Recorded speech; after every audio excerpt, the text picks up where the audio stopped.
Bonjour à tous. Donc, je suis extrêmement content. Je viens d'avoir donc la compréhension de l'amorce de l'alter ego chez Sissi Ziki. Pour que ce soit d'autant plus simple, je vais vulgariser, comme vous le savez, comme à l'accoutumée, mon propos. Sissi Ziki, de son vrai nom Jean-Charles Ziki, a repris le nom de son père lorsque celui-ci est décédé. Donc, cet homme utilise des subterfuges pour pouvoir se soulager, supporter et affronter, si je puis dire, ce qui lui fait face. Nous sommes face à un homme qui, pour moi, est pris par l'émotionnel. La problématique en est la suivante. L'émotionnel est une donnée qui monte et qui descend, qui réagit par rapport à une intensité donnée. Et donc, on est face à un être intense. Donc, Jean-Charles Ziki devient Sissi Ziki. À partir de là, les prédispositions que le père et la mère ont données, le trouble qui était donc présent en lui, a amené donc pardonnez-moi, des, euh, des pathologies ainsi que des pathologies à la suite de ça, des traumatismes. Il faut le comprendre, ce sont tous ces éléments mis bout à bout qu'il faut réussir à entendre et voire même à comprendre, car on est réellement face à un homme qui, par le texte, donne tous les éléments de compréhension pour ne pas s'induire en erreur. Je suis proprement, je suis instruit comme jamais, car réellement le texte donne toutes les matières et toutes les latitudes pour pouvoir comprendre l'homme dans sa démarche. Et donc, j'en reviens donc à ce fameux alter ego. L'alter ego, pour moi, pour ce que j'en comprends aujourd'hui, il apparaît au niveau de la noradrénaline. La fameuse noradrénaline est générée lorsqu'il y a une intensité. Exemple, on vous lance un petit jet d'eau froide. Ce jet d'eau froide aura pour effet de faire monter, l'adrénaline. Mais à partir de là, il y a la noradrénaline qui est susceptible d'intervenir. Cette noradrénaline fait, pour ma part, toute la différence pour faire en sorte qu'il y ait l'émergence de l'alter ego.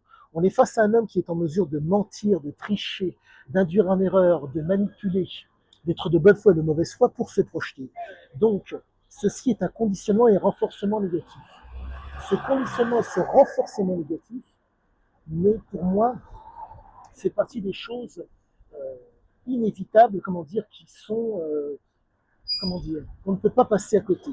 Et c'est pour cette raison qu'il était, si je puis dire, aussi exceptionnel. Il faut comprendre que l'émergence, donc l'amorce de cette fameuse noradrénaline, il y a une amorce.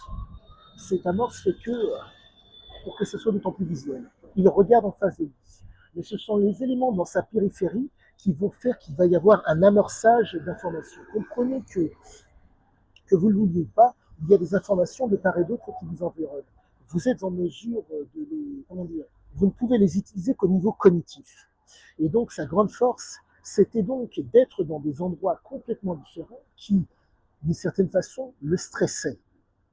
Il n'y a de grandiose que dans ce qu'on ne connaît pas. Ce qui veut dire que ces éléments qu'il ne connaît pas suscitent un stress. Ce stress est susceptible de faire monter la noradrénaline. Et à partir de là, commence à émerger donc, pardonnez-moi, il y a la noradrénaline, il y a la suite de ça, si je puis dire, un espèce de temps de latence avant que le pic n'arrive. Eh bien, lui apprécie énormément l'amorce de l'adrénaline, le temps de latence avant d'arriver au pic, qui fait qu'on se retrouve face à un homme qui prend son plaisir, certes grâce à la dopamine, au plaisir si je puis dire, mais comprenez cette chose qui est fondamentale à comprendre, c'est que lorsqu'advient la fameuse, pardonnez-moi, lorsque l'adrénaline est, l'amorce de l'adrénaline amène donc un pic, va amener un pic, et le mec va surfer sur ce pic, va surfer entre guillemets sur la montée jusqu'au pic. Comprenez cette chose. Les inconnus, les impondérables, les risques, les dangerosités, ça fait partie de la noradrénaline, de ce qui va lui permettre d'être vigilant. Et à partir de là, il prend son plaisir. Mais vient un moment donné, où malencontreusement, comme il fait le choix d'un conditionnement et d'un renforcement négatif, de par les substances, et de par aussi le comportement à risque, mais c'est surtout les substances, et il y a aussi le comportement à risque, mais pour moi, c'est les substances qui sont les plus grévantes, car lorsque vous avez une défaillance au niveau d'un organe, vous ne pouvez pas aller plus loin. Et donc, vous êtes ralenti, entre guillemets, dans votre progression. Entre guillemets, entretenir, maintenir et être dans une, si je puis dire, continuité par rapport à une action va être très très difficile quand il y a une défaillance d'un organe. Et force est de constater que lui, à ce moment-là, et ça c'est proprement génial, si je puis dire, voyez venir les choses, encore sentez venir les choses. Il faut comprendre que l'intensité qui était requise et qu'il appréciait suscitait une inflammation qu'il ne veut pas. Inflammation. Donc, déjà, pardonnez-moi.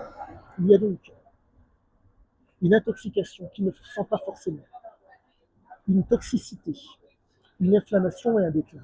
Tous ces éléments mis bout à bout, pour moi, corroborent le fait que cet homme appréciait la fameuse noradrénaline. Le fait de pouvoir donc mentir, induire en erreur, manipuler, tricher, être de bonne foi, de bonne foi pour se projeter en partant de quasiment rien.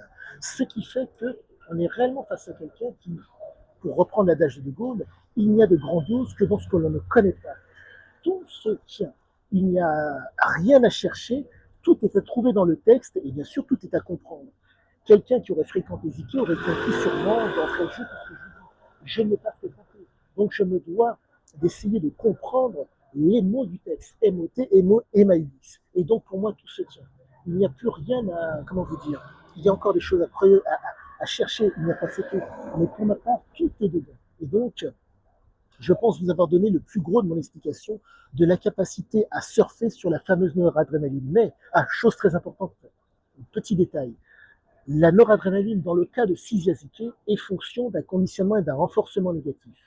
Une intensité par rapport à un conditionnement et un renforcement négatif. Le choix de l'interdit, le choix du dangereux, le choix du risque sont les maîtres mots de cet homme. Et pour moi, tout a l'air, ce n'est pas que tout se tient, tout est écrit noir sur blanc. Faut-il, entre guillemets, réussir à comprendre ce qu'il en est et, si je puis dire, allier tout cela. Je suis extrêmement content car le, le, le texte corrobore les mots MAUX ainsi que les mots MOTS. En tout cas, la physiologie, la biologie, tous ces éléments de bout à bout me donnent, entre guillemets, raison.